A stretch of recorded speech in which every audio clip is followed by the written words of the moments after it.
Hello friends, welcome to quick revision point. My name is Akshar Shrivastava. Friends, आज हम social studies में दिल्ली सल्तनत को फ्रेंड डिस्कस करेंगे, जो कि फ्रेंड एग्ज़ाम के लिए इम्पॉर्टेंट है, इम्पॉर्टेंट क्वेश्चन में। ओके, जो फ्रेंड एग्ज़ाम के लिए इम्पॉर्टेंट है दिल्ली सल्तनत। दिल्ली सल्तनत का जो काल था वो 1206 ईस्वी से 1526 ईस्वी तक था। दिल्ली सल्तनत का जो काल था वो 1206 से 1526 ईस्वी तक था। और इसमें फ्रेंड जो वंश आते हैं वो है गुलाम वंश, खिलजी वंश, तुगलक वंश, सैयद वंश और लोधी वंश।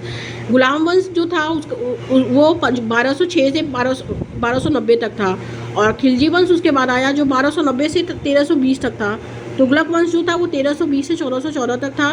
सैयद वंश था जो 1414 से 1331 तक 51 तक था फ्रेंड्स। और उसके बाद आया लोधी वंश। जो लोधी वंश जो था वो 1451 से 1526 तक था। ओके, और इसमें जो शासक थे वो थे कुतुबुद्दीन ऐबक, उसके बाद थे इल्तुतमिश और रजिया सुल्तान, फिर गयासुद्दीन बलबन। ओके, ये गयासुद्दीन बलबन जो थे ये शासक थे उसमें।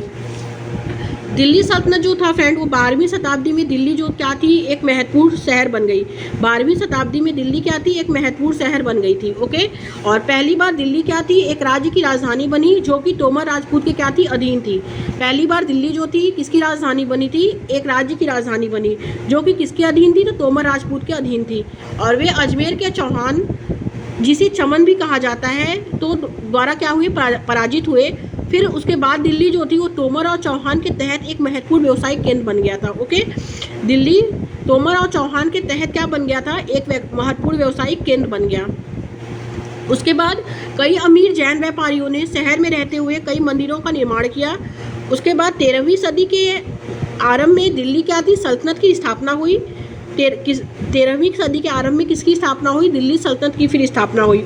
और इसके साथ फिर दिल्ली जो था एक ऐसी राजधानी में बदला जिसका नियंत्रण इस उपमहाद्वीप के बहुत बड़े क्षेत्र पर क्या था, फैला था। ओके फ्रेंड्स, दिल्ली में ना कुछ सिक्के चलाए जाते थे, उसे क्या कहा जाता था, तो दिल्ली, वो क्वेश्चन इंपॉर्टेंट है कि पूछा जाता है कि दिल्ली में जो सिक्के चलाए जाते थे उसे क्या कहा जाता है। तो दिल्ली में जो सिक्के चलाए जाते थे उसे देहलीवाल कहा जाता है। ओके, देहलीवाल के नाम से जाना जाता था। यहाँ देहलीवाल कहे जाने वाले सिक्के भी क्या थे, ढाले जाते थे, जो काफ़ी प्रचलन में थे।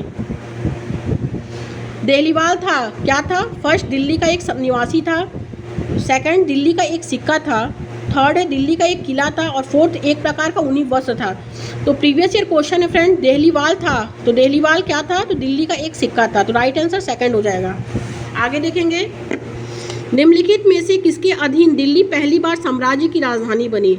निम्नलिखित में से किसके अधीन दिल्ली जो है वो पहली बार साम्राज्य की राजधानी बनी। फर्स्ट ए है चौहान, बी है तोमर, सी है खिलजी एंड डी है लोधी। तो निम्नलिखित में से किसके अधीन दिल्ली जो है पहली बार साम्राज्य की राजधानी बनी, तो वो है तोमर राजपूतों के अधीन। ओके, तोमर राजपूतों के अधीन जो था दिल्ली किसकी राजधानी बनी, साम्राज्य की राजधानी बनी। ओके, आगे देखेंगे, दिल्ली के बारे में क्या सत्य है जब वह एक महत्वपूर्ण वाणिज्यिक केंद्र बनी।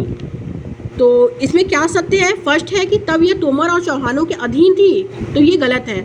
ओके, और सेकंड है, सॉरी, दिल्ली के बारे में क्या सत्य है जब वो एक महत्वपूर्ण वाणिज्यिक केंद्र बनी। तो फ्रेंड बिल्कुल, ये जब तोमर और चौहानों की क्या थी, अधीन थी, तो ये क्या थी, एक व्यवसायिक केंद्र थी। बिल्कुल करेक्ट है। और सेकंड क्या है, जैन व्यापारी यहाँ रहते थे और उन्होंने कई मंदिरों का क्या किया, निर्माण किया, तो ये भी करेक्ट है। दिल्ली के बारे में जो सत्य है कि यह जो है वाणिज्यिक केंद्र कब बनी, तो तोमर और चौहान की जब ये अधीन थी तो ये क्या बनी, ये वाणिज्यिक केंद्र बनी। उसके पहले दिल्ली मतलब उसके पहले जो दिल्ली थी वो किसके अधीन थी, तो वो सिर्फ तोमर राजपूतों के अधीन थी। ओके, फिर चौहान आए, तो जब तोमर और चौहान दोनों के अधीन हुई तो ये क्या बनी, तो ये वाणिज्यिक केंद्र बनी। ओके, तो करेक्ट आंसर, जो फिर जैन व्यापारी यहाँ रहते थे और उन्होंने कई मंदिरों का निर्माण भी किया, तो पहला और दूसरा क्या है फ्रेंड, करेक्ट है। तो राइट आंसर इसमें सी हो जाएगा। नेक्स्ट क्वेश्चन देखेंगे, जिस इलाके को हम आज दिल्ली के नाम से जानते हैं वहाँ इन सुल्तानों के अनेक नगर बसाए। इसमें प्रमुख है, क्या प्रमुख है, तो दिल्ली है, कुन्हा, सीरी और जहाँपना।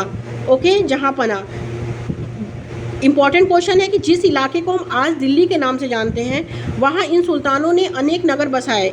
इनमें प्रमुख क्या है, तो प्रमुख जो है वो है दिल्ली है, कुन्हा, सीरी और जहाँपना।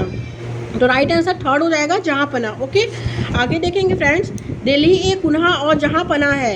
दिल्ली ए कुन्हा और जहाँपना है, क्या है, ए है दिल्ली सुल्तानों द्वारा ली गई उपाधियाँ हैं, सेकंड है मुगलों द्वारा बनाई गई नहरें हैं। थर्ड है दिल्ली सुल्तानों द्वारा निर्मित शहर है।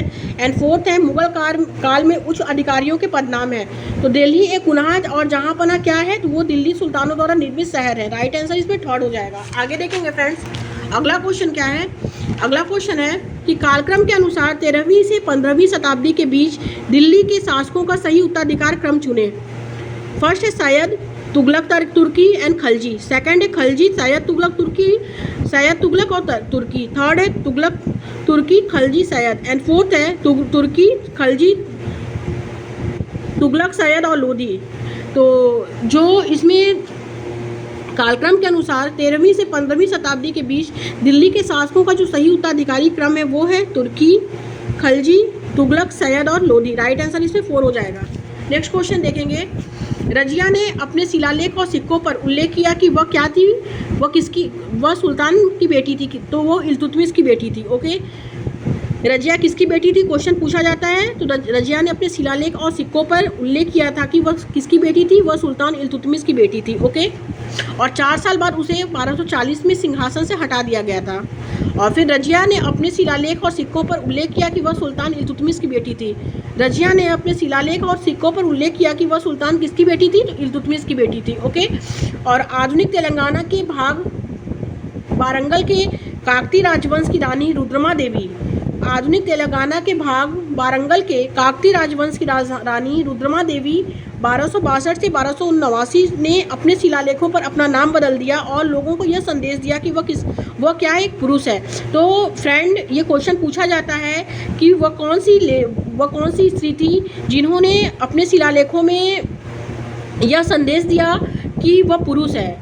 तो फ्रेंड, वो काकतीय राजवंश की रानी रुद्रमा देवी थी। ओके, इन्होंने अपने शिलालेखों में फ्रेंड वो शिलालेखों पर अपना नाम बदल दिया और लोगों को ये संदेश दिया कि वह एक पुरुष है। ओके, तो करेक्ट आंसर जो होगा इसमें आएगा ऑप्शन तो रुद्रमा देवी। और ये किस राजवंश की थी, तो ये काकतीय राजवंश की थी। वे इंपॉर्टेंट है फ्रेंड कि रुद्रमा देवी किस राजवंश की थी, तो काकतीय राजवंश की थी। और वह कौन सी रानी थी जिन्होंने अपने शिलालेखों पर अपना नाम बदल दिया और लोगों को यह संदेश दिया कि वह पुरुष है, तो रुद्रमा देवी। ओके, इंपॉर्टेंट है। क्वेश्चन है, यह किसने लिखा है कि रजिया अपने भाइयों से कहीं अधिक योग्य तथा सक्षम थी। यह किसने लिखा है कि रजिया जो थी अपने भाइयों से कहीं अधिक योग्य तथा सक्षम थी। फर्स्ट है अल बिरूनी, सेकंड है बदायूनी, थर्ड है मिनाज ए सिराज एंड फोर्थ है जियाउद्दीन बरानी। तो राइट आंसर जो होगा मिनाज ए सिराज। राइट आंसर थर्ड हो जाएगा। नेक्स्ट क्वेश्चन देखेंगे। नेक्स्ट क्वेश्चन है कि रजिया ने अपने अभिलेखों में अपना नाम पुरुषों जैसा लिखकर अपने पुरुष होने का भ्रम पैदा किया। ओके, और कथन बी है कि तवारीख के लेखकों ने सामाजिक तथा लिंग भेद को आधार बनाकर यह तर्क दिया कि पुरुष स्त्रियों की तुलना में श्रेष्ठ होते हैं। तो इसमें करेक्ट आंसर जो होगा कि रजिया ने अपने अभिलेखों में अपना नाम पुरुषों जैसा लिखकर अपने पुरुष होने का भ्रम पैदा किया। ये क्या है फ्रेंड, ये गलत है। ओके, क्योंकि रजिया ने अपने अभिलेखों में अपना नाम पुरुष जैसा लिखकर अपने पुरुष होने का भ्रम पैदा किया, तो बिल्कुल गलत है। ओके, और कथन बी है कि तवारीख के लेखकों ने सामाजिक तथा लिंग भेद को आधार बनाकर यह तर्क दिया कि पुरुष स्त्रियों की तुलना में श्रेष्ठ होते हैं। बिल्कुल करेक्ट है। ओके, तो ए जो है फ्रेंड वो गलत है और बी क्या है, सही है। तो राइट आंसर जो होगा वो 4 हो जाएगा। आगे देखेंगे फ्रेंड्स, हमें उस समय के अभिलेख मतलब दिल्ली सल्तनत में जो समय के अभिलेख थे, सिक्के थे, स्थापत्य भवन निर्माण कला के माध्यम से बहुत सी सूचना उसमें हमें मिलती थी। ओके, मगर और भी महत्वपूर्ण इतिहास जो थे वो तारीख और या जो तारीख होते हैं फ्रेंड वो एक वचन में होते हैं और तवारीख जो होते हैं बहुवचन में होते हैं। मतलब जो सुल्तानों के शासनकाल में प्रशासन की भाषा क्या थी, जो थी वो फारसी में लिखे गए थे। तो फ्रेंड ये क्वेश्चन इंपॉर्टेंट है कि तवारीख की जो भाषा थी वो कौन सी भाषा होती थी, तो तवारीख की जो भाषा थी वो फारसी भाषा है। ओके, क्वेश्चन पूछता है तो ये जो है थी फारसी भाषा में लिखे जाते थे। और इसके आगे है कि तवारीख के जो लेखक सचिव होते थे, प्रशासक होते थे, कवि होते थे और दरबारी होते थे, जैसे सुसज्जित व्यक्ति होते थे और वे जो है न्याय संगत शासन के महत्व पे बल देते थे। ओके, आगे देखेंगे। दिल्ली के सुल्तानों के शासनकाल में निम्नलिखित में से कौन सी प्रशासनिक भाषा थी? तो कौन सी इसमें प्रशासनिक भाषा थी? ए फर्स्ट है फारसी, सेकंड है हिंदी, थर्ड है अरबी एंड फोर्थ है उर्दू। तो दिल्ली के सुल्तानों के शासनकाल में निम्नलिखित में से कौन सी प्रशासनिक भाषा थी? तो वो फारसी थी फ्रेंड, ओके, क्योंकि ये क्वेश्चन इंपॉर्टेंट है। दिल्ली के सुल्तानों के शासन में निम्नलिखित में से कौन सी प्रशासनिक भाषा थी? तो वो फारसी भाषा प्रशासनिक थी। और कथन ए है इसमें कि नेक्स्ट क्वेश्चन है कि कथन ए का है कि दिल्ली के सुल्तानों के समय तवारीख के लेखकों ने जन्मसिद्ध अधिकार और लिंग भेद पर आधारित आदर्श समाज व्यवस्था बनाए रखने की क्या दी? सलाह दी। ओके, तो ये क्या है फ्रेंड? बिल्कुल करेक्ट है। और कथन बी है कि उनके विचार से सारे लोग क्या होते थे? सहमत होते थे। तो ये गलत है, उनके विचार से सारे लोग सहमत इसमें नहीं होते थे। तो दिल्ली के सुल्तानों के समय जो तवारीख के लेखक ने जन्मसिद्ध अधिकार और लिंग भेद पर आधारित आदर्श समाज व्यवस्था बनाए रखने की क्या दी? सलाह दी। तो ये क्या है इसमें फ्रेंड्स? सही है, क्योंकि तारीख जो होता है वो एक लोगों के लिए होता है और तवारीख प्लूरल होता है फ्रेंड्स, ओके, बहुत सारे लोगों के लिए होता है। ये इसका एक पॉइंट है याद करने का। तो इसमें फ्रेंड ए सही है और बी क्या है? गलत है। तो राइट आंसर इसमें थर्ड हो जाएगा, ए सही है और बी गलत है। Thank you friends.